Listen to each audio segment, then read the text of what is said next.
So are you a kid looking to get your first reptile, or are you a parent that's looking to get your kid their first reptile? Well, stick around, because in today's video, I'm going to give my top 5 suggestions on what reptiles are best for kids. So stick around.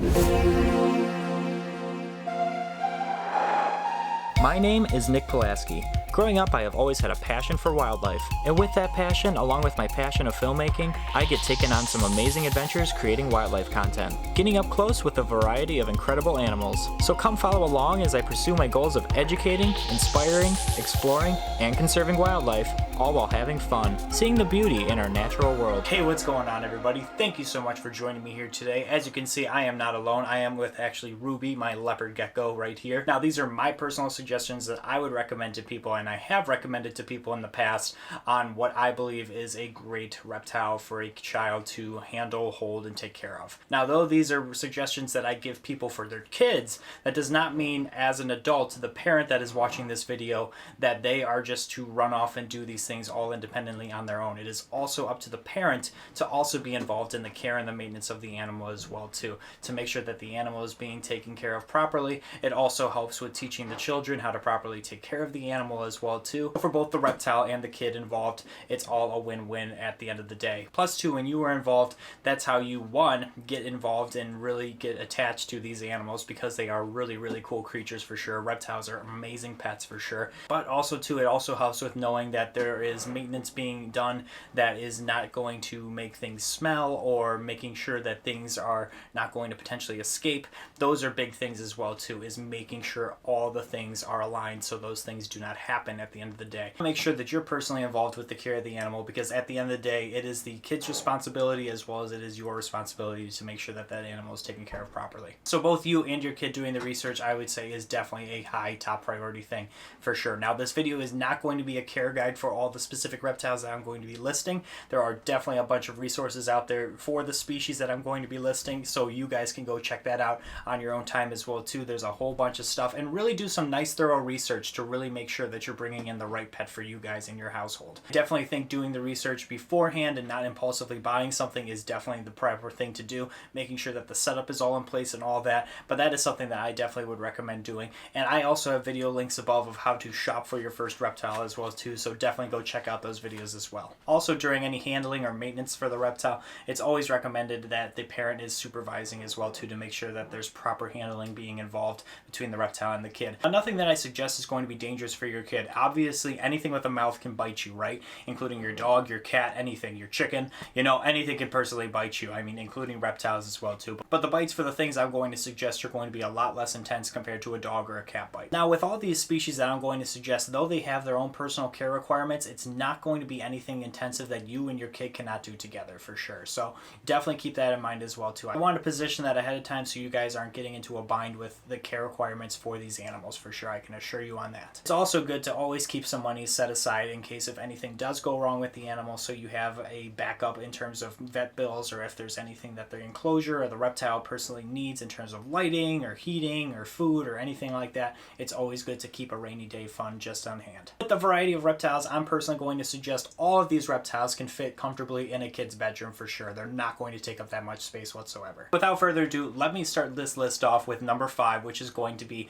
the Russian tortoise. Now, the Russian tortoise is a great tortoise species. It does not get too big whatsoever. They max out, I would say, probably about 9 to 10 inches. Sometimes there are some outliers between any of these that are going to grow a little bit bigger, but yeah, these guys are amazing tortoise species for sure. They are a very hardy, nice tortoise species to work with. But overall, if you are someone that's a turtle and tortoise lover, you are definitely going to love a tortoise species like the Russian tortoise for sure. Only downside I would say with these guys is they are a very, very long-term commitment for sure. A lot of these reptiles I'm going to be recommending are going to have a 20+ year lifespan, but a Russian tortoise is definitely going to have a lot longer of a lifespan. In comparison, they're probably going to live close to probably 50+ years, I would say, easily. That's just how turtles and tortoises are. But yeah, so it is definitely one of those species that, though it is something that is great and I see the whole family loving and getting involved with, it is definitely a long-term commitment that you want to make sure that you can commit to fully with any of these animals before you buy the animal for sure. So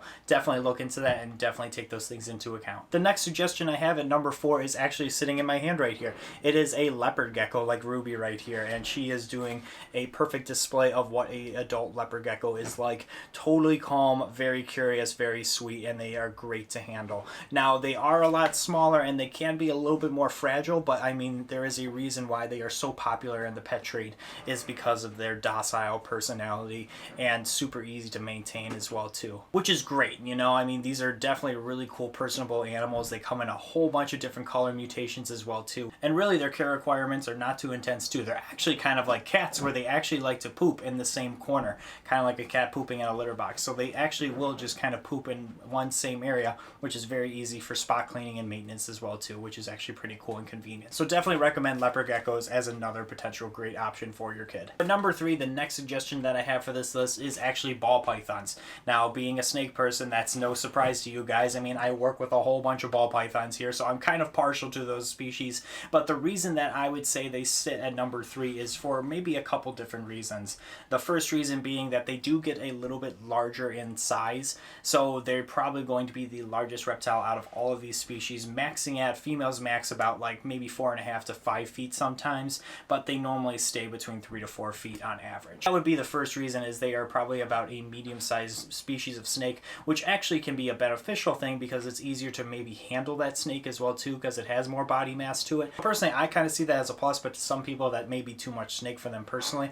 Totally understand that for sure. But to combat their size, they actually are a super docile species of snake, that's for sure. I mean, you could put that thing on your lap and watch a movie and they probably would sit there the whole time with you. I mean, there's a reason they are called a ball python. It's because as their defense mechanism, they actually ball up, but they just will ball up and sit there for hours on end. I mean, it's a really nice, convenient animal, but some people may actually think of that as a detractor for the species as well too, because they only just sit there and they are very slow moving animals. Some people may want an animal that's going to move a little bit more, and I'm definitely going to recommend a couple more that are going to be that way as well too, so stick around, and later in this video I will definitely be doing that as well. But I mean, some people do prefer something that's slow moving, especially for your first reptile. I mean, kind of getting that interaction going, it's definitely something really cool. And again, like leopard geckos, they come in a whole bunch, thousands of color mutations. I guarantee there is a ball python morph that's going to fit the flavor that you're looking for, so definitely go and look into those as well too. It's amazing the different colorations that are out there, and that's one of the reasons why I personally love ball pythons. Now, the only other thing that I may say about ball pythons is they are probably going to eat the largest prey item out of all these species as well too, where they are actually going to eat probably about max maybe a medium-sized rat.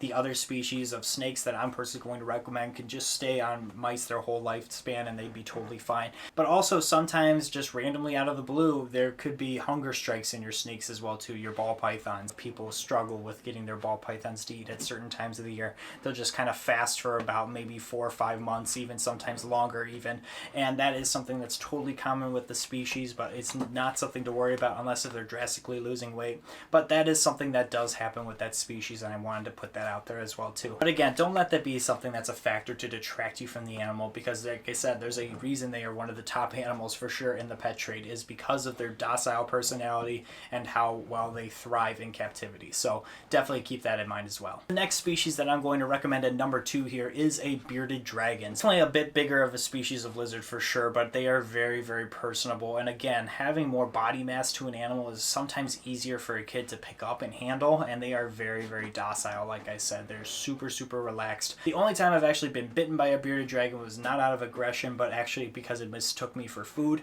and it was something that was super quick and it didn't even feel like anything. Overall, they are amazing pets as well. I mean, you can just literally plop them on your shoulder and they'll just kind of relax there. They are super, super handleable. They will just kind of grip onto you and hold onto you, and they can be on you for the whole entire day. No problems whatsoever. People love their bearded dragons. If I could right now, I would have a lot of bearded dragons. They are super, super cool. But one day maybe we'll have some bearded dragons, but definitely something on my list in the future that I would love to get. But yes, definitely something I would recommend for a kid. Just like the Russian tortoises, they do require a UVB bulb on them as well too, so that is something that you also need to keep in mind with their needs, is that is the additional things that they would require. It's definitely something crucial for their health and definitely something you cannot skimp on, so definitely do not do that. But yes, a UVB bulb is recommended and it is not a big deal whatsoever, and the bulbs last a decent amount of time. You don't wait for the bulb to go out. I will say you have to make sure that you're monitoring and checking that light to make sure it's giving off the proper UV spectrum that it needs to make sure that your animal is properly well taken care of and maintained. But like I said, that's going to be more put into depth in a care video, so make sure you go check out those care videos on bearded dragons or whatever it is that you are looking into that requires UVB. But getting back to bearded dragons, the one thing I love to do with bearded dragons is feeding them. Their diet is so much fun to feed because they eat a varied diet, because they're omnivorous at the end of the day. So they love their vegetables, they love their fruits, they also love their bugs. So it's really cool to feed them. I love to hand feed them as well. I mean, it's just something really, really cool. It's really cool when you can get personable with your animal and you can be hand feeding them like that. And definitely a great way to bond with your animal as well too, and something that the whole family can get involved with. It's really, really fun for sure. Definitely recommend that. Being a snake owner and a snake guy myself, I have to go with the snake here, which is actually going to be the corn snake. Corn snakes are another super popular pet in the pet trade, and they come in a whole bunch of different flavors of colors as well too. Me personally, I've grown up owning corn snakes. People in my family have owned corn snakes. I love corn snakes. Corn snakes are so much fun to care for, and I mean, you can handle these things no problem. But I know when I give that snake to that kid, though it could bite, it's probably not going to bite most likely, because they are super, super docile by nature. They definitely do move a little bit more than like a ball python would, which makes them great if you want something that's going to give you a little bit more interaction to them, but they are not going to be super, super fast whatsoever. Now, babies, on the other hand, will be a little bit more flighty, sometimes a little bit more bitey. That's because they're not accustomed to people just yet. So maybe even getting a subadult would be something to recommend as well too. But they are incredible animals to work with, genuinely, for sure. I love corn snakes for sure, and I would definitely love to get some in the future as well too. They don't get too big as well too, which is really nice as well, but they have enough body mass where it's great to handle that animal as well. Corn snakes, without a doubt, is definitely a reptile species that I personally would recommend. I'm actually not going to end the video right here. I'm actually going to give you guys one more bonus species that I personally recommend, and that is the Stimson's python. Really, anything in the Anteraceae genus is what I recommend. So your children's pythons, your Stimson's pythons, your spotted pythons that are the most popular ones, I would say, in that genus are the ones that I would personally recommend. Really cool Australian python species, and they are incredible to work with. They only max out about 3 to 4 feet in length on average. So if you're looking to get a python species, but you're not trying to get something super, super large, they are a really cool species to work with for sure. They're really inquisitive as well too. I love my Stimson's pythons personally, so definitely look into those as well too as another bonus option as well. Overall, guys, I hope this video was helpful for you guys. Let me know down in the comments. I want to know what your first pet reptile was as well too, as well as maybe other people want to as well. It would help them in maybe their search for their kid as well too, so definitely leave those down below. Do you agree with my personal suggestions? Let me know as well too. I would love to hear your suggestions, as well as what other reptile species you think a kid would love as well too, so definitely leave those down below. Thank you guys so much again for watching today's video. If you guys could do me a few favors, Ruby and I would appreciate if you guys could like this video and subscribe to the channel. It helps this channel out tremendously when you do those things, as well as hit that notification bell so you know when I upload. Definitely check me out on my social media as well too. And like I said, before going out with your kid and buying the first reptile that you guys see, make sure to do your research to make sure you guys know confidently that you can take care of whatever it is you bring home. So do those things, and I promise you great success with your pet reptile. But overall, guys, thank you so much again, and until next time, we will see you guys soon. Take care.